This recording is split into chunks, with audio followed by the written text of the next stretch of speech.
Hello दोस्तों, स्वागत है आपके अपने YouTube channel target civil services में। तो आज के इंपॉर्टेंट टॉपिक में हम बात करने वाले हैं मध्य प्रदेश राज्य की। तो मैं आपको दोस्तों मध्य प्रदेश का पूरा दर्शन राज्य दर्शन करवाऊंगा। तो एक एक करके मतलब मध्य प्रदेश से जितने भी इंपॉर्टेंट पॉइंट बनते हैं वो सभी हम एक एक करके डिस्कस कर लेंगे। तो दोस्तों हम स्टार्ट करते हैं मध्य प्रदेश का राज्य दर्शन। तो हम सबसे पहले बात करें कि ये जो मध्य प्रदेश राज्य है इसकी जो स्थापना है वो कब की गई थी। तो इसकी स्थापना की गई थी दोस्तों 1 नवंबर 1956 को। और मध्य प्रदेश का जो पुराना नाम है दोस्तों वो क्या था, तो ये था सेंट्रल प्रोविंस एंड बरार। और साथ ही आपको याद रखना है कि मध्य प्रदेश राज्य के जो अन्य नाम है वो कौन कौन से, तो इसे दोस्तों हृदय प्रदेश और सोया प्रदेश के नाम से भी जाना जाता है। और यहाँ पे दोस्तों हम बात करें कि मध्य प्रदेश राज्य की जो राजधानी वो क्या है, तो ये भोपाल है। याद रखना है आपको मध्य प्रदेश राज्य की जो राजधानी है वो कौन सी है, तो भोपाल है। और साथ ही आपको बता दूं दोस्तों कि मध्य प्रदेश राज्य दिवस प्रतिवर्ष 1 नवंबर को कब मनाया जाता है, तो 1 नवंबर को मनाया जाता है। और साथ ही आपको याद रखना है कि क्षेत्रफल की दृष्टि से भारत में जो मध्य प्रदेश का स्थान है वो कौन सा है, तो दूसरा है। पहले स्थान पर है दोस्तों राजस्थान। और मध्य प्रदेश की जो राजकीय भाषा है वो हिंदी है दोस्तों, ये भी आपको याद रखना है। और बात करेंगे मध्य प्रदेश के राजकीय प्रतीक की।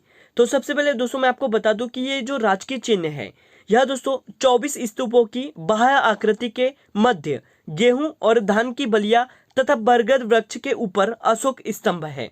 तो आपको याद रखना है कि ये जो राजकीय चिन्ह है उसमें क्या क्या है दोस्तों, तो 24 स्तूपों की बाह्य आकृति के मध्य गेहूं और धान की बालिया और बरगद वृक्ष के ऊपर अशोक स्तंभ है। और आप देख सकते हैं दोस्तों ये तस्वीर है मध्य प्रदेश राजकीय चिन्ह की।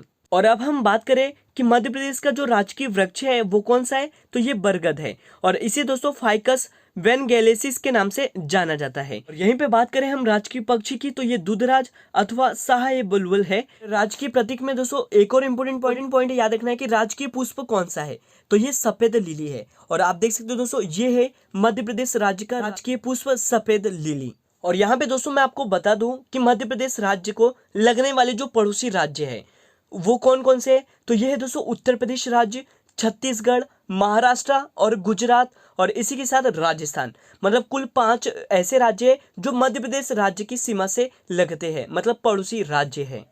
और साथ ही मैं आपको बता दूं कि मध्य प्रदेश से अलग होने वाला जो राज्य है वो कौन सा है, तो ये छत्तीसगढ़ है। और ये कब अलग हुआ था दोस्तों, तो ये सन 2000 में अलग हुआ था। और यहाँ पे दोस्तों मैं आपको बता दूं कि मध्य प्रदेश राज्य है इसके जो वर्तमान में मुख्यमंत्री वो शिवराज सिंह चौहान है। और बात करें हम गवर्नर की, तो ये मंगू भाई पटेल है। और यहाँ पे जो मुख्य न्यायाधीश है वो मोहम्मद रफीक है। और साथ ही में हम बात करें दोस्तों कि मध्य प्रदेश में राज्यसभा सीट कितनी है, तो ये 11 है। और लोकसभा सीट की बात करें तो ये 29 है। और विधानसभा सीट कितनी है, तो ये 230 है। और साथ ही दोस्तों मैं आपको बता दूं कि मध्य प्रदेश में कुल 10 संभाग है।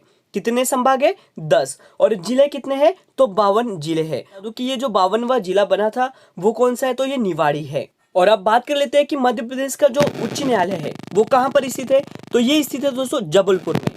और साथ ही दोस्तों जो उच्च न्यायालय है इसकी 2 खंडपीठ है वो कौन कौन सी है, तो ये कहाँ पर स्थित है ये आपको मैं बता देता हूँ। एक है दोस्तों ग्वालियर में और दोस्तों इंदौर में, ये आपको याद रखना है।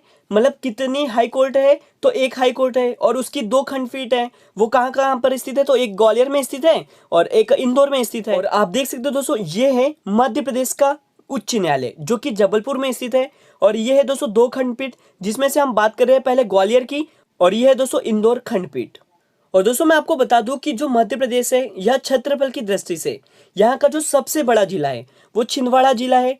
और सबसे छोटा जिला की बात करूं तो ये दोस्तों निवाड़ी है। याद रखना है कौन सा है, निवाड़ी है। और साथ ही दोस्तों यहाँ पे हम बात कर लेते हैं कि जो मध्य प्रदेश राज्य है इसमें कुल साक्षरता दर वो कितनी है, तो ये आपको याद रखना है। ये कितनी है दोस्तों, 69.32% है। तो आपको मध्य प्रदेश का जो लिटरेसी रेट है वो भी याद रखना है। और साथ ही यहाँ पे हम बात करें कि जो पुरुष का साक्षरता दर है वो कितना है, तो ये 78.73% है। और यहीं पर हम महिलाओं की साक्षरता दर की बात करें तो ये कितनी है दोस्तों, 9.24% है। ये भी आपको याद रखना है। और आपसे एग्जाम में एक और क्वेश्चन पूछा जा सकता है दोस्तों कि सर्वाधिक साक्षरता वाला जिला कौन सा है, तो ये जबलपुर है दोस्तों, जबलपुर है। एक और इंपोर्टेंट पॉइंट याद रखना है कि ये जो न्यूनतम साक्षरता वाला जिला है वो कौन सा है, तो दोस्तों ये अलीराजपुर है। ये आपको याद रखना है। तो ये सभी इंपोर्टेंट पॉइंट है जो आपको याद रखने हैं।